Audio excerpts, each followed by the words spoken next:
Now, there are many different ways of creating a server.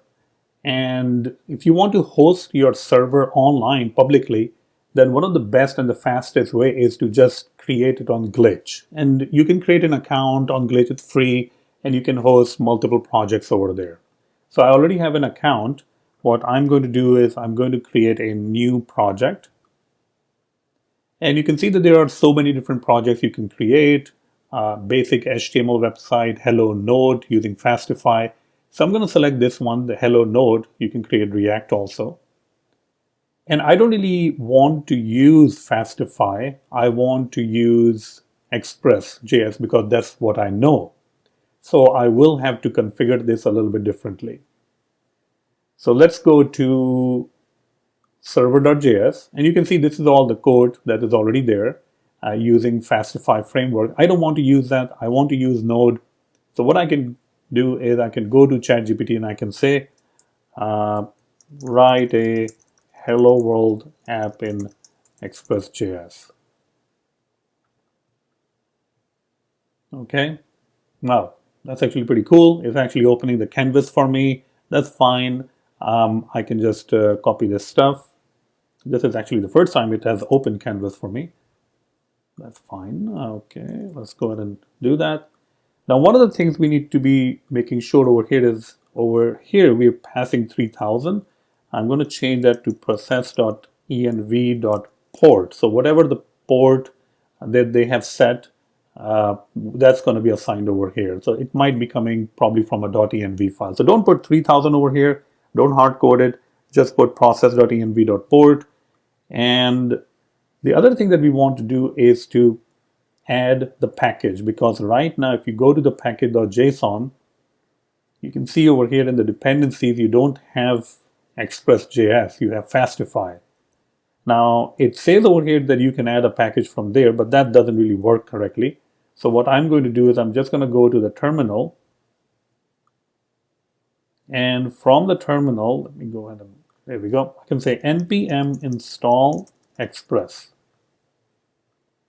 Now, if you don't want to set up your server, that's fine. You can just skip all of this stuff. But I'm just showing it to you that you can do that, and you can even create your server returning some sort of a hard-coded things using ChatGPT or any kind of an AI tool. Perfect. And now it's working. You can see that in server.js we have a single route. And if you go to that route, it returns you hello world. Okay, so we're on the right track. What we want to return is an array of stocks and an array of articles. Let's start with stocks, an array of stocks. So now that we have created our basic server, and you can see that it returns you hello world, this is a URL right there. What we want to do is to return some sort of dummy hard-coded stocks. All right. So let's go to ChatGPT and ask ChatGPT to do that. Create a route called stocks, which will return, let's say, I don't know, 10 stocks for technology companies. Include name, or let's just say a stock name, stock price, stock symbol, current price, change, and whether and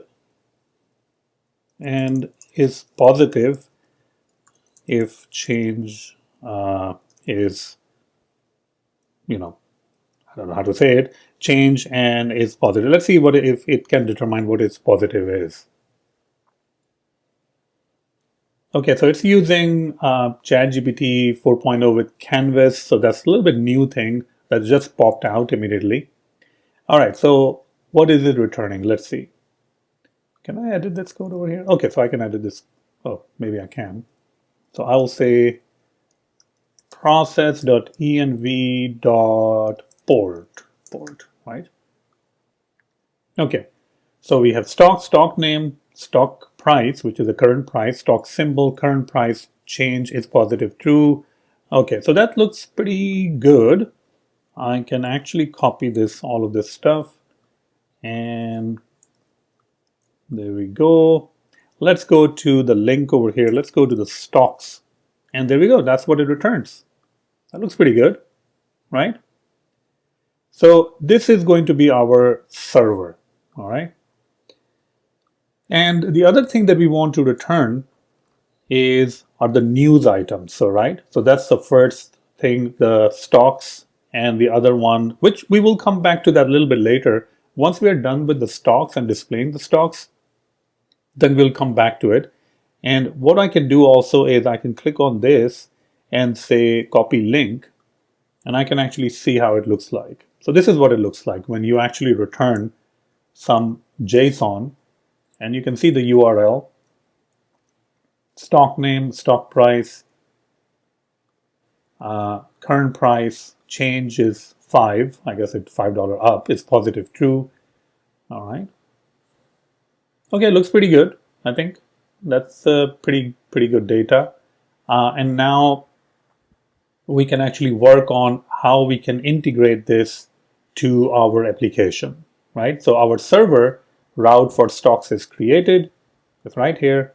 And now the next part would be to, okay, how do we integrate it with our SwiftUI application? So that is something that we'll be covering it in the next lecture. And I'll also download this so that you have access to the server. So I will try to make sure that you have access to these things. All right.